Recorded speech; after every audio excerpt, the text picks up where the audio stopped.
Hello student, let's start with a new chapter of our syllabus, that is nothing but what? Electromagnetic induction.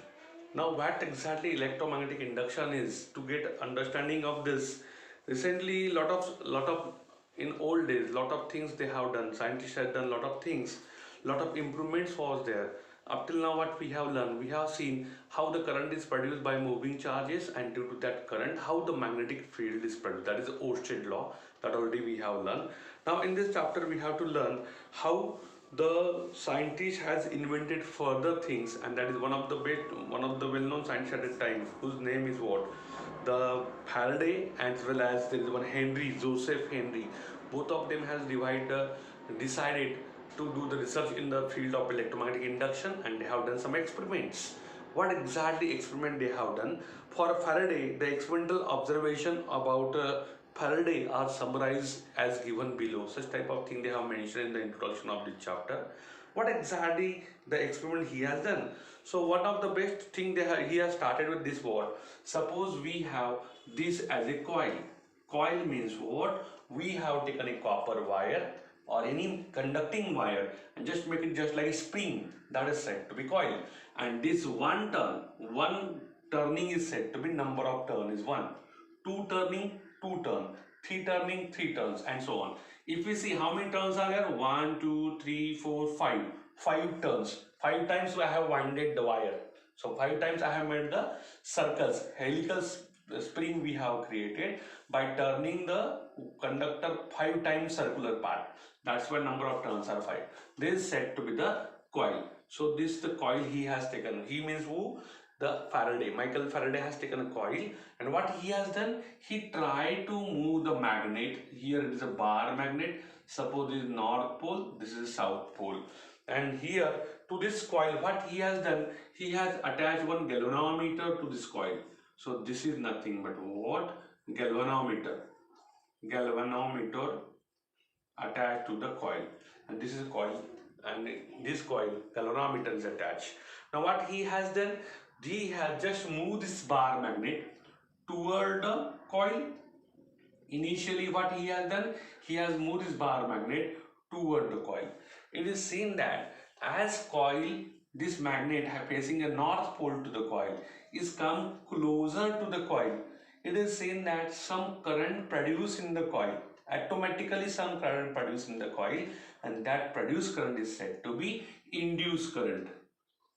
Induced means what? The current produced due to motion of magnet toward the coil, current get produced, that is said to be induced current, and due to that current some EMF get produced in the coil, that is again said to be induced EMF.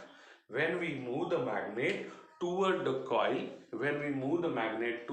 coil, such that north pole of magnet facing the coil, and we are moving this coil toward this, it is seen that as we move the magnet toward the coil, some current automatically get produced in a conductor coil, and that produced current is said to be induced current. And at the same time, due to that induced current, some EMF get produced, that is said to be induced EMF. As we move the magnet toward the coil, some current and EMF get produced. So this galvanometer shows some deflection. As it shows the deflection means what? Some current get produced. Okay. At the same time, north pole of the magnet is facing the coil. When we move this further toward the coil, it is seen that due to this current and everything, here it will produce a north pole of the induced magnet. North pole of the induced magnet, because north pole is facing, north pole is created. Now we know north, there is repulsion. So what exactly occurred? When we try to move the magnet toward the coil, induced current and EMF in the coil, due to that galvanometer shows a deflection. At the same time, some north pole produced in the coil. So this north and this north, they repel each other. Try to oppose the motion. Of magnet toward the coil. Secondly, suppose instead of this north and south, here the coil facing a south pole and this north pole is here. What exactly occur? Exactly opposite, same thing. As we move the coil, current produced, EMF produced, galvanometer shows deflection in the coil, and this is south pole. So here south pole get produced. So there is what? repulsion. South is repulsion. At the same time, if instead of moving to left side, if you move the magnet to right side, now see what we are going to do, exactly opposite. Now we are not moving toward the coil, we are moving away from the coil. This is the away. We are moving the magnet away from the coil. It is seen that again this thing is produced, current and EMF is produced, galvanometer show the deflection. But here interesting thing is what? This south pole get converted into north if we are moving away. If we are moving away, south pole in the coil which is initially produced, that get converted in north, and we know north and south attract. Means what exactly the behavior is here? When we move the magnet toward the coil, it get opposed. When we move it away from that, it attract. That is the phenomenon. We are moving toward, it repel. We are moving away, it attract.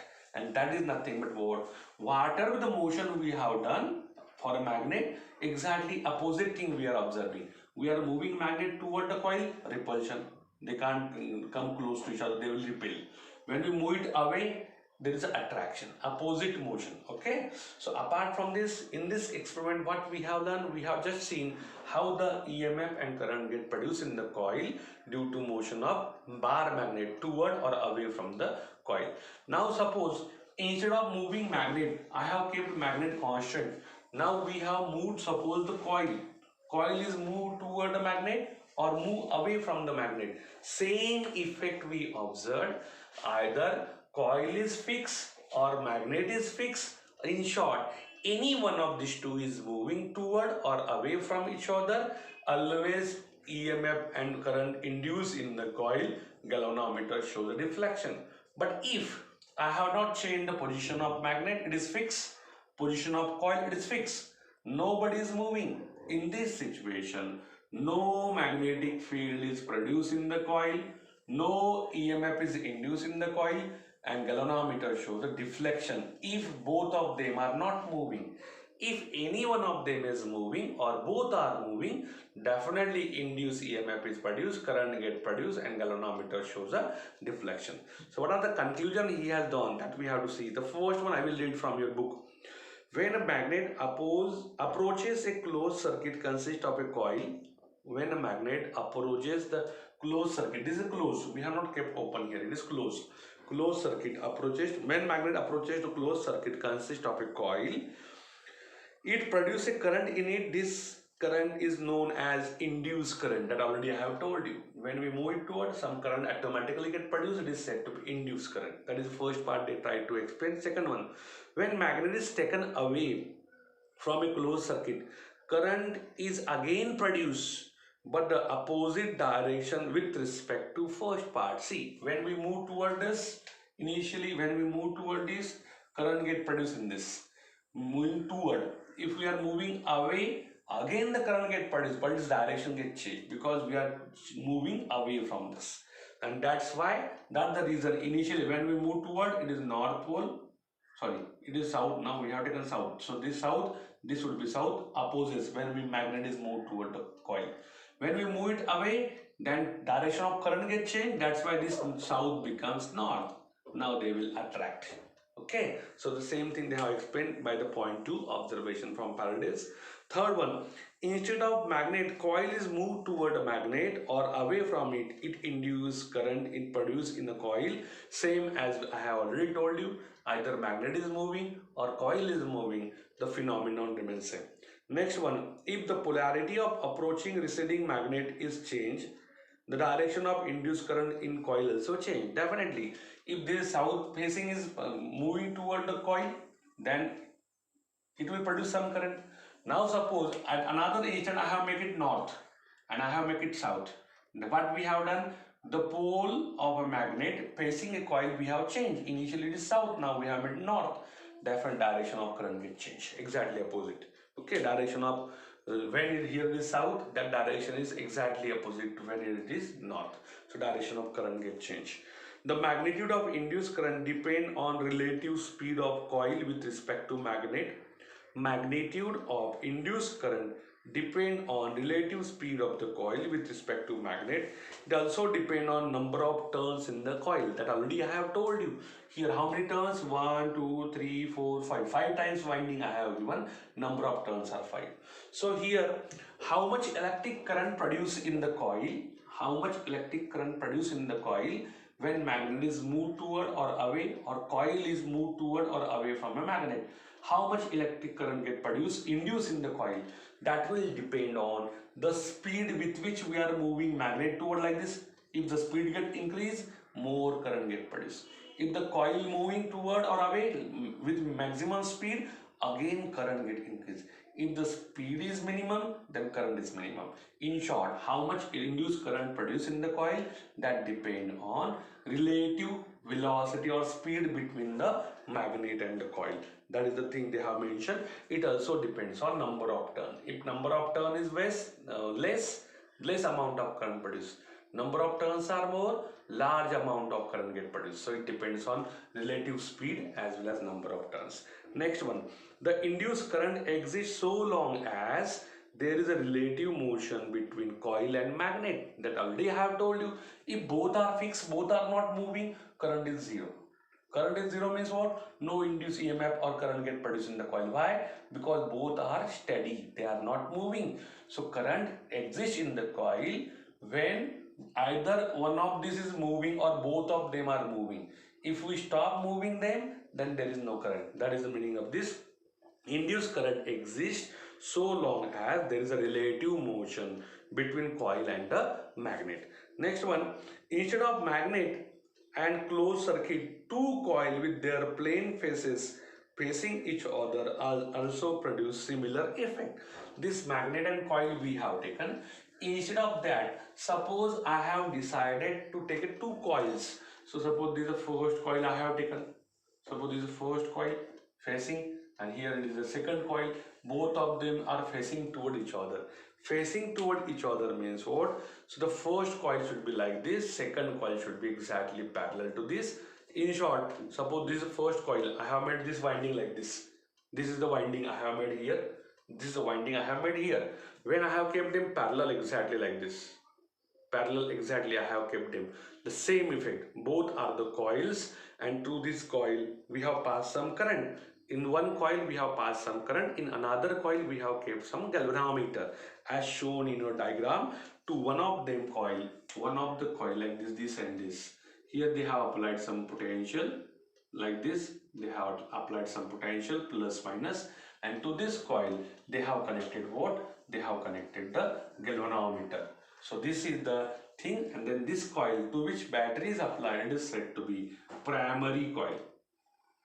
Primary coil, and to which galvanometer is applied, it is said to be secondary coil. So it is said to be secondary coil.